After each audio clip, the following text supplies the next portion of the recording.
নমস্কার, আমি অমিত, আর তোমরা এখন শুনছো অলৌকিক। বন্ধুরা, কিছু কিছু ঘটনা হঠাৎ করে এমনভাবেই ঘটে যায় যার জন্য মানুষ একেবারেই প্রস্তুত থাকে না। ঘটনাগুলি আকস্মিক ঘটে গেলেও মন থেকে কোনোদিনই তা ঝেড়ে ফেলা যায় না। এমনই দুটো ঘটনা তোমাদের শোনাবো আজ। খুবই ছোট ছোট ঘটনা, কিন্তু দারুণ। প্রথম ঘটনাটা যে শেয়ার করেছে সে নিজের নাম গোপন রাখতে চায়, তাই নাম না করেই তোমাকে অসংখ্য ধন্যবাদ জানালাম। সাথে ধন্যবাদ জানাই জ্যোৎস্না ভট্টাচার্যকে সুন্দর সুন্দর থাম্বনেল দিয়ে অলৌকিককে সাহায্য করার জন্য। আর বন্ধুরা, তোমরা যদি এখনো লাইক, শেয়ার ও সাবস্ক্রাইব না করে থাকো, চটপট করে দাও, কারণ প্রতি সপ্তাহের মঙ্গলবার ও শনিবার রাতে এমন ঘটনা এখানে আসতেই থাকে। এছাড়াও বন্ধুরা, আরও একটা ইম্পর্টেন্ট কথা, ঘটনা কিন্তু একদম নেই। আগামী দিনে অলৌকিক কন্টিনিউ রাখতে, তাই প্লিজ তোমরা ঘটনা পাঠাও। এবারে তাহলে আসি আজকের প্রথম ঘটনায়।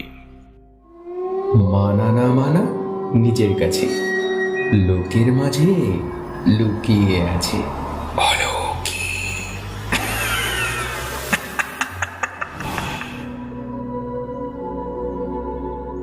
হাই অমিত দা, আমার প্রণাম নিও। আমি সাউথ 24 পরগনা থেকে বলছি, কিন্তু ব্যক্তিগত কারণে আমি আমার নাম উল্লেখ করতে পারছি না। শুধু ঘটনাটুকুই বলছি, পারলে শুনিও, আমি খুশি হব। ঘটনাটি অনেক ছোটবেলার, আমার মায়ের মুখে শোনা। আমাদেরই পাড়ার এক ঠাকুমার সঙ্গে ঘটেছিল এটা। তখনকার দিনে সবার বাড়িতে তো বাথরুম, টয়লেটের কোনো সুব্যবস্থা থাকতো না। সাধারণত মানুষ মাঠে, ঘাটে, বাঁশবাগানে কাজ সারতে যেত। সেই রকমই সেই ঠাকুমাও একদিন গিয়েছিল বাঁশবাগানে দরকার সারতে। রাতের বেলা লোকজন কেউ নেই। ঠাকুমা তারপর দরকার সেরে পুকুর ঘাটে এলেন, পরিষ্কার হলেন। তারপর যখন ফিরতে যাবেন, হঠাৎ ওনার চোখ যায় একটা গাছের ওপরে। খুটখুটে অন্ধকারে কিছু বোঝার উপায় নেই, শুধু গাছের ওপরে একটা কালো অবয়ব বসে আছে মনে হলো।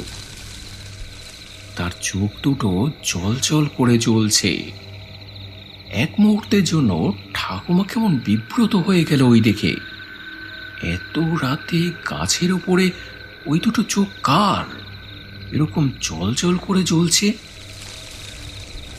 এসব ভাবতে ভাবতেই ঠাকুমা তারপর দেখে অবয়বটা ধীরে ধীরে তার দিকে এগিয়ে আসছে। ওই দিকে ঠাকুমা তো তখন ভীষণ ভয় পেয়ে যান। ঊর্ধ্বশ্বাসে তখন উনি দৌড়তে লাগেন। ঠাকুমা এটা বুঝতে পারছিল যে অবয়বটা ওনার পেছন পেছনই আসছে, ওনাকে তাড়া করছে। প্রাণ ভয়ে তখন ঠাকুমা একটি গোয়ালে ঢুকে পড়ে। কিন্তু সেটা ছিল আরো ভয়ঙ্কর, কারণ সেখানে একটা গরু ছিল। গোয়ালা বাদে ওর সামনে যাওয়ার সাহস কেউ করতো না। খুব রাগী, মানুষ দেখলেই গোতোতে যেত। ঠাকুমা তো পড়ল ভারী বিপদে। বাইরে অশরীরী আর ভেতরে এরকম একটা রাগী গরু। তাই বেশিক্ষণ ভেতরে থাকার সাহস হলো না ঠাকুমার। সেখান থেকে বেরিয়ে তারপর আবার দৌড় দিল। সামনে পড়ল একটি বাড়ি। ঠাকুমা হুমড়ি খেয়ে পড়ল ওই দরজার ওপরে। দরজা পিটিয়ে তখন বাড়ির লোকদের ডাকতে লাগলো, দিদি দিদি, দরজাটা খোলো না, দরজাটা খোলো না দিদি, খুব বিপদে পড়েছি দিদি। তারা তখন দরজা খুলে বেরিয়ে এলেন। ঠাকুমাকে দেখে চিনতে পারলেন। বললেন, কি হয়েছে, এরকম করছো কেন তুমি? ঠাকুমা আগে ঘরে ঢুকে দরজা বন্ধ করে দিল। তারপর সব ঘটনা বলল তাদের। তারা তখন ঠাকুমাকে এক ঘটি জল দিল, শান্ত করে বসালো। বলল, আজ রাতে এখানেই থাকো, আজ আর তোমায় ফিরতে হবে না, কালকে বাড়ি যেও। সেই রাতটা ঠাকুমা ওনাদের বাড়িতেই ছিল। পরদিন সকালে উনি বাড়িতে ফেরে। তখন আর কোনো সমস্যা হয়নি, কিন্তু যদি না তারা সেই রাতে ঠাকুমাকে আশ্রয় দিতেন, তাহলে ঠাকুমার প্রাণ সংশয় ঘটতে পারত।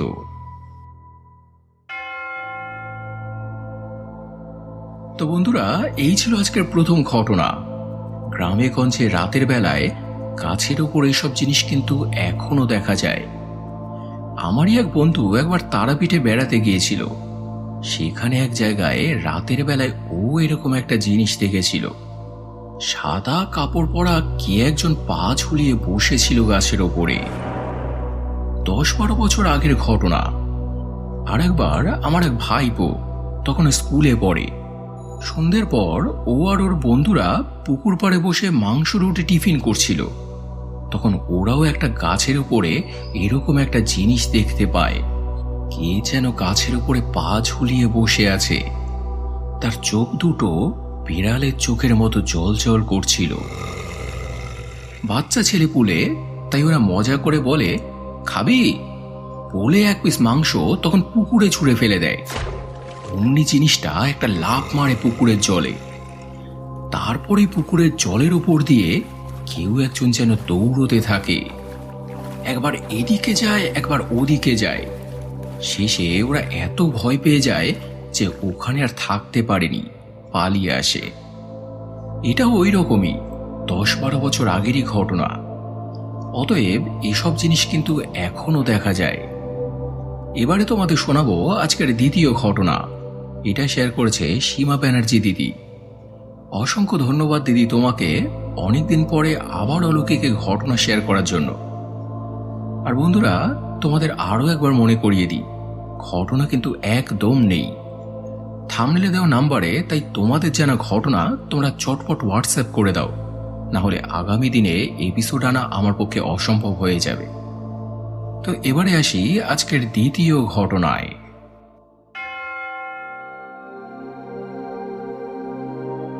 হ্যালো ভাই, আসানসোল থেকে আমি সীমা ব্যানার্জি। অনেকদিন পরে তোমাকে আবার একটা ঘটনা লিখছি। ঘটনা আর তেমন নেই বলে তোমাকে আর পাঠাতে পারছিলাম না। তো এখানে আমাদের ঘরের কাজ করে যে মেয়েটি, এটা ওর কাছেই শোনা। মেয়েটির বাপের বাড়ি আমাদের গ্রামে। 10 নম্বর বলে একটা রাস্তা আছে, সেই রাস্তা ধরেই যেতে হয়। ওখানকার রাস্তাগুলো এইরকমই নাম্বার করা, যাতে সহজেই চেনা যায়।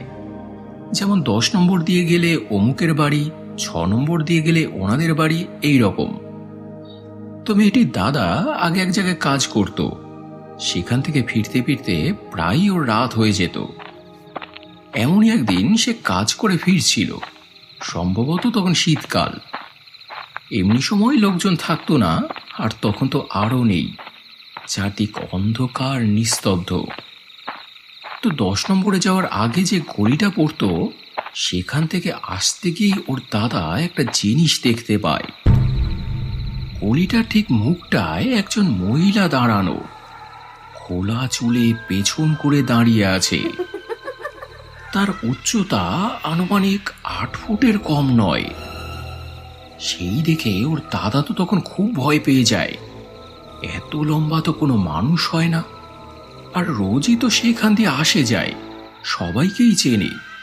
কিন্তু এমন কাউকে তো এর আগে এখানে কখনো দেখেনি। ও তখন বুঝতে পারে যে এটা অন্য জিনিস, মানুষ নয়। তখন ওরা সাহস হয়নি সেদিক থেকে যাওয়ার।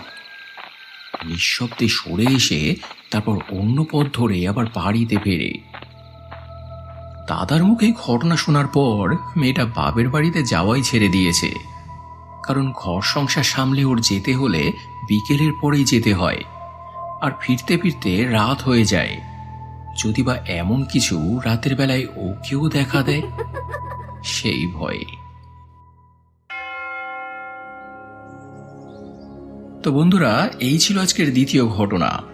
আমি জানি এত ছোট ছোট ঘটনায় তোমাদের অনেকেরই মন ভরবে না, কিন্তু আমার যে কিছু করার নেই, ঘটনা নেই। তোমরা চটপট তাই ঘটনা পাঠাও। আর যদি ভালো লাগে তোমাদের আজকের এপিসোডটা, কমেন্টে জানিও। ফেসবুক, ইনস্টাগ্রাম ও পরিচিত মানুষদের সঙ্গে প্লিজ শেয়ার করে নিও, যাতে তাদের থেকেও আমরা ঘটনা পেতে পারি। আর এবারে গত এপিসোডের কমেন্ট পড়ার পালা। তবে বলি, গত এপিসোডে যে ঘটনাটা ছিল, অন্যের দোষ নিজের ঘাড়ে নিয়ে নিজে শাস্তি পাওয়া আর আসল অপরাধী বেঁচে যাওয়া, এটা কারো কারো তোমাদের পছন্দ হয়নি। সেই প্রসঙ্গে তোমাদের দু একটা কথা বলি। আসলে কি জানো বন্ধুরা, ঘটনা আর গল্পের মধ্যে এটাই তফাৎ। আমাদের ইচ্ছে মতো গল্পকে আমরা রূপদান করতে পারি, কিন্তু ঘটনার ক্ষেত্রে সেটা হয় না। সেটা তো মানুষের হাতে থাকে না, সেটা ওপরওয়ালার হাতে, আর তার বিচার মানুষের মতো হয় না। কিন্তু মনে করো একজন খুব পাপী মানুষ অ্যাক্সিডেন্ট হয়ে মারা গেল, সেটা কি বেশি যন্ত্রণার, নাকি তার জোয়ান ছেলেটা অ্যাক্সিডেন্ট হয়ে মারা গেল সেটা বেশি যন্ত্রণার? এখানেও সেটাই হয়েছে। যারা অপরাধ করলো তারা যদি জেলে যেত তাহলে কি আর হতো? আমি দোষ করেছি, শাস্তি পেলাম, ব্যাস এটুকুই। কিন্তু এখানে আমার নির্দোষ ছেলেটা আমার অপরাধ ঢাকতে গিয়ে সারাটা জীবন তার বরবাদ হয়ে গেল। সেটা মেনে নেওয়া কি এতটা সহজ? দিনে শান্তি নেই, রাতে ঘুম নেই, খাওয়া নেই, মানুষের গঞ্জনা। ভাবো তো, জেলবন্দি না হয়েও তারা কতটা ভালো ছিল। ছেলেটা হয়তো 7 বছরের শাস্তি পেল, কিন্তু ওনারা যে আমৃত্যু শাস্তিটা পেল সেটা তো আরো বেশি যন্ত্রণার। আর তাছাড়া ছেলেটা কি কোনো দোষ করেনি? যখন একটা ছেলে বিয়ে করে বাড়িতে বউ আনে, তখন তাকে ভালো রাখা, নিরাপদে রাখার দায়িত্ব নিয়ে আনে। তাকে সব রকম বিপদ আপদ, নিকড়ে বাঘের থেকে সামলে রাখার দায়িত্ব তো তার। সেই দায়িত্ব কি সে পালন করতে পেরেছে? সেটা কি তবে অপরাধ নয়? কারোর বাচ্চাকে নিয়ে ধরো আমি বেড়াতে গেলাম, তাকে রাস্তায় কুকুরে কামড়ালো, তাহলে কি কুকুরটাকে গালিগালাজ করলে বা তাকে মারলেই অপরাধের শাস্তি হয়ে যাবে? দোষটা কি আমার নয়? তাকে নিরাপদে বাড়িতে ফিরিয়ে আনার দায়িত্ব তো ছিল আমার। আমি তো সেই দায়িত্বটা পালন করিনি। আরও একটা কথা, আমি দেখেছি ছেলেমেয়েরা অন্যায় করলে অনেক সময় বাবা মা সেই অপরাধ নিজেদের নামে নিয়ে নেন। কিন্তু চিরকাল শুধু বাবা মায়েরাই কেন সন্তানদের জন্য স্যাক্রিফাইস করবে? কখনো কখনো পরিস্থিতি বুঝে ছেলে মেয়েদেরও তো স্যাক্রিফাইস করা উচিত। তুমি আমার জন্য করবে, আমি তোমার জন্য করব, এইভাবেই তো দুনিয়াটা চলে, তাই না? আমার বিচার বুদ্ধি তো অন্তত এটাই বলে। এবার চার তোমাদের নিজস্ব ব্যাপার। এবারে গত এপিসোডে আরও যারা যারা কমেন্ট করেছে, যেমন গীতাদি লিখেছে, হ্যালো ভাই, তোমার ঘটনা শুনছি, বাঁকুড়া জেলায় আছি, খাওয়া দাওয়ার পর সবাই মিলে তোমার ঘটনা শুনছি। সমী সরকার লিখেছে, অমিতদা সপ্তাহে 3টে ঘটনা দিলে ভালো হয়, তোমার ভয়েস দারুণ। সম্ভব নয় ভাই, ঘটনার এত টান 3 দিন তো দূরের কথা, 2 দিনে কন্টিনিউ করতে পারবো কিনা সন্দেহ। মৌসুমী মুখার্জি লিখেছে, হ্যালো ভাই, তোমার মিষ্টি সুমধুর কণ্ঠে ঘটনা শুনছি, খুব ভালো লাগে, দারুণ। জবা চক্রবর্তী লিখেছে, হ্যালো অমিত দাদা, আমি ডানকুনি থেকে জবা চক্রবর্তী, আপনার ঘটনা আজকে দারুণ হয়েছে। ঘটনাটা এত সুন্দর লাগলো চোখে জল এসে গেছে। এরকমও কিছু মানুষ আছে, পরের দোষ নিজের ঘাড়ে নিয়ে নেয়, ভগবান তাদেরও রক্ষা করেন। আপনার গলার ভয়েস এত সুন্দর, খুব ভালো, আপনার গলার স্টাইলও আছে। আপনার মতো করে এরকম গুছিয়ে কেউ নাম বলে? Thank you so much. Manisha কাকিমা লিখেছে, মানুষ কত কঠোর, খুব ভালো ঘটনা। অজন্তা ঘরে লিখেছে, ঘটনা শুনে ছেলেটার জন্য খুব কষ্ট লাগলো, নিজের মা বোনকে বাঁচাতে গিয়ে নিজে গ্রামবাসীদের কাছে চিরদিনের মতো অপরাধী হয়ে গেল। অমিতা জেঠিমা লিখেছে, তুমি সবসময় দারুণ ঘটনা শুনিয়ে থাকো, এভাবেই এগিয়ে যাও। এছাড়াও আরও কমেন্ট করেছ সৌমিতা চক্রবর্তী, সুরদীপ কুণ্ডু, সুতৃষ্ণা রয়, সুলেখা পণ্ডিত, প্রতনু ব্যানার্জি, অক্ষয় অধিকারী, বিশ্বজিৎ ভট্টাচার্য, সোনালী মুখার্জি, রূপসী গাঙ্গুলি সহ অসংখ্য অসংখ্য প্রিয় বন্ধুরা, তোমাদের সবাইকেই অসংখ্য অসংখ্য ধন্যবাদ আর বুক ভরা ভালোবাসা জানিয়ে আজকের এপিসোড এখানে শেষ করছি। আবার দেখা হবে শনিবার আরও একটা জমজমাট অলৌকিক এপিসোড নিয়ে। সবাই খুব ভালো থেকো এবং ভালোবাসা নিও। ধন্যবাদ।